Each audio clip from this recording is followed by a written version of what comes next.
r/AskReddit by Reddit and chill. Serious, for Redditors who have spent time in prison, what are some unspoken rules between inmates that should be known? Even if you aren't racist, you gotta stay with your own race. What if you're of a race that typically doesn't go to prison? East Asian, or Middle Easterners? Do you just stick with either the blacks or the Latinos depending on how dark your skin is? Also, what if you're ethnically ambiguous? I'm half white, half black, but I look more Hispanic, Southeast Asian. I think you might need to either learn Spanish or math, and just pretend to be a different race. I was in a few times when I was quite young, in Canada. Here's some rules. You don't whistle. You don't call anyone a goof. It's the worst insult. The American version is BCH or punk. If you borrow something, it's generally a rule that you pay back twice what you've taken. You don't steal. Ironically, don't talk about what you're in for. Don't gamble if you can't pay your debts. Don't back down from a challenge. Always make sure a seat isn't taken before sitting in the cafeteria. Don't hide in your cell. Keep your cell clean. Don't be friendly with the guards. For the borrowing one, how does it work if you borrow something like a book or a magazine? What I should have said is this: in jails there are stores where you can take out loans on things like cigarettes. Basically a loan shark business. That's when you have to pay back extra. Guards will tell you not to borrow anything when you first go in, which is good advice. You don't want to have anything held against you. I've also heard that you don't accept any gifts either. Nothing is free after all. I have been in jail, not prison. One thing I learned is that Big Brother is considered a gay show and you will get beat up if you try watching it on a shared TV. Also, never talk about your case unless you are out of appeals, because there are specific inmates who will try to learn just a basic understanding of your case, then lie and say you confessed to killing Billy or whatever. Sprinkle a few legit details about your case to make it sound legit, and get some time off. This will destroy you in court as you will have no way to prove they're lying. I had one of these guys constantly asking me about my address, my family, all kinds of info, but I had been warned and gave false info so he would discredit himself. I had one of these guys constantly asking me about my address, my family, all kinds of info, but I had been warned and gave false info so he would discredit himself. Did you hear about him trying? Not that I know of, but he had done so to many others before me. Dude actually knew my address, the name of my siblings, and all kinds of stuff before I ever spoke to him, which had me pretty scared. Whether he attempted to do a false confession on me that simply was not good enough for the district attorney or not, I will never know. This is why I get off jury duty TMYK. I was being interviewed for a murder trial and the prosecutor asked if anyone had an issue with jailhouse witnesses. I was the only one who raised a hand. I can't believe this isn't more well known. How many fucking convictions have been overturned through the years, and one of the things brought up is the jailhouse confession someone's cellmate reported. I was matriculated in New Mexico's system. If you're unwilling to resort to physical means to be reimbursed for something, don't lend anything. This will result in many of your possessions being stolen. If you make eye contact with someone, don't look away, but rather look as if you're trying to see something behind them. If someone threatens you for something like graham crackers, don't give it to them. It's better to take one potential beating than dozens for forfeiting your food or anything. Never give your opinion to anyone unless asked directly, then lie based on what they were previously discussing. Never take the Lord's name in vain. Many inmates turn to God while incarcerated, and if you say Jesus Christ or something even remotely similar to that, you will probably get jumped. Many prison gangs like artists. This got me through because they want tattoos, so the best way to avoid the bulk of chaos is to be a decent artist. 5 is kind of ironic, haha. Oh, you said the Lord's name in vain? I'm a devout follower, now I'm gonna rock your shit. I know. There is no reasoning though. Also, don't try to reason. It makes you look cowardly. Fixed formatting. If you're unwilling to resort to physical means to be reimbursed for something, don't lend anything. This will result in many of your possessions being stolen. If you make eye contact with someone, don't look away, but rather look as if you're trying to see something behind them. If someone threatens you for something like graham crackers, don't give it to them. It's better to take one potential beating than dozens for forfeiting your food or anything. Never give your opinion to anyone unless asked directly. Then lie based on what they were previously discussing. Never take the Lord's name in vain. Many inmates turn to God while incarcerated, and if you say Jesus Christ or something even remotely similar to that, you will probably get jumped. In many prison gangs like artist. This got me through because they want tattoos. So the best way to avoid the bulk of chaos is to be a decent artist. So many rules made by people who ended up breaking the rules. In the US, if you see a group, it won't be one person beating a sex offender to death, you join in, or else you will be labeled a sympathizer and get beat to death too at some point soon. Also, everyone's going to be there for a long time. This is now your family. Be cool, be friendly, but be a man and stand up for yourself. Don't let yourself be taken advantage of, or you always will be. I'm a little drunk, so I'm sure I could word that better. The first point is brutal. Any idea how common this is? All convicts pretty much hate child molesters, especially if they have kids. Since he yucked up and got sent to prison, his family is now out in the world without a father, without a protector. Most inmates agonize over what bad shit may be happening to their kids or their SO, because they can't do a thing about it, and they know how many completely ruthless AS there are in the world. So when they run into a child molester dumb enough to not go into AdsSeg, they do their best to even the score. What's AdsSeg?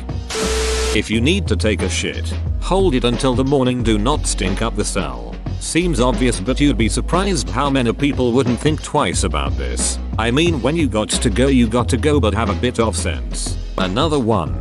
And I don't know if this was just specific to my time there, but you never bring up another inmate's crimes court case if you happen upon in a newspaper or whatever. People gossip, but where I was it was a big no-no to start discussing what happened to who, unless you wanted to be beat up. This rule seemed to be enforced by the arrival of a semi-famous celebrity crime boss whose private life was splashed out all over the papers for a few weeks following his sentencing. One young guy decided it would be funny to start a chant about his wife and was promptly sent to hospital and moved prison. Another rule we all abided by was don't get involved in other people's feuds, fights, or whatever. No one should jump in or stand up for anyone else for their own safety. I felt a bit bad about this, as one time my cellmate, who was a reasonably decent guy, was beaten up while I watched. I just sort of shrugged, but he understood I wasn't going to jeopardize my safety to save him. After becoming friendly with some of the other inmates, it took a riot where a guard got his face slashed and lost an eye to reiterate that this is prison and everyone is here for breaking the law. The majority violence related. What happens if I have a disease like Crohn's or AIDS, which is moderately outside of my control? Is that a massive detriment? I legit have Crohn's and this is a hypothetical nightmare to me. Well, I hope you get some considerate cellmates. For a few weeks I slept in a 4-man cell with this guy who, due to drug use, some sort of heroin solution I think, he had regular diarrhea. He stole cleaning supplies from the storeroom to prevent the room from smelling. Very nice of him. Make sure you're big enough that no one will dare say anything to you, or else try stay out of prison.